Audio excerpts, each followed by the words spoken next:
Le 15 février prochain, les tout premiers sénateurs de l'histoire du Togo seront élus. La Commission électorale nationale indépendante, CENI, a publié, ce vendredi, la liste provisoire des 92 candidats en lice pour ces élections. Selon les chiffres communiqués par la CENI, 41 candidatures ont été enregistrées dans la région maritime, incluant le Grand Lomé, 23 dans les plateaux, 10 dans la centrale, et 9 dans chacune des régions de la Kara et des Savanes. Sur ces 92 prétendants, 40 proviennent du parti présidentiel Union pour la République, UNIR, tandis que les 52 restants représentent divers partis d'opposition et groupes indépendants. On y retrouve notamment des membres du CAR, de l'ADODI, du NET, de l'UFC, ainsi que d'autres formations politiques. En matière de parité, seules 17 candidatures féminines ont été recensées, contre 75 masculines, soulignant une représentativité encore largement déséquilibrée. Ces élections visent à élire 41 sénateurs, chargés de représenter les 39 préfectures du pays. Conformément à la Constitution, 20 autres sénateurs seront directement nommés par le président de la République, portant ainsi le nombre total de sièges à 61.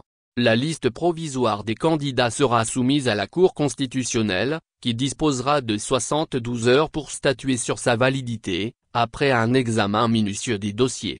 Les caciques du régime en lice. Dans le contexte politique togolais, dominé par le régime des Knassembé, les promesses de transparence électorale peinent à se concrétiser. Les prochaines élections sénatoriales ne semblent pas déroger à la règle. Les législatives d'avril 2024, où le parti au pouvoir a raflé 108 des 113 sièges de l'Assemblée nationale, laissant à l'opposition un maigre butin de 5 sièges, annoncent déjà la couleur.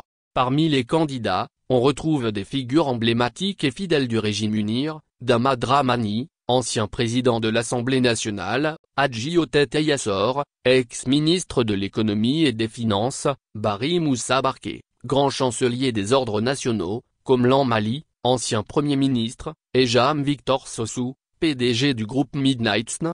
Ces 40 candidats d'UNIR, quasi exclusivement issus du cercle restreint du pouvoir, sont des piliers du régime ayant largement contribué à sa pérennité. Il est peu probable qu'un seul d'entre eux échoue dans sa quête du Sénat. Quant aux 20 sénateurs que nommera personnellement Faure Gnassingbé, l'idée même qu'ils proviennent des rangs de l'opposition relève de l'utopie. Les candidats de l'opposition et des groupes indépendants, bien qu'animés d'espoir, risquent fort de déchanter. Depuis l'instauration de la Ve République, imposée contre la volonté populaire, le pouvoir en place a opté pour une stratégie de verrouillage total. La moindre parcelle d'influence politique semble désormais hors de portée de l'opposition, une dynamique confirmée par les récentes consultations législatives. Une chambre taillée sur mesure. La configuration de cette nouvelle chambre sénatoriale s'annonce sans surprise, une réplique presque parfaite de l'actuelle Assemblée nationale, dominée de manière écrasante par les députés bleus d'UNIR. Ce scrutin, présenté comme un acte démocratique, semble davantage servir de prétexte pour redistribuer les privilèges au sein du cercle rapproché du pouvoir. Une fois encore, les attentes citoyennes en matière de gouvernance et de représentativité risquent d'être reléguées au second plan.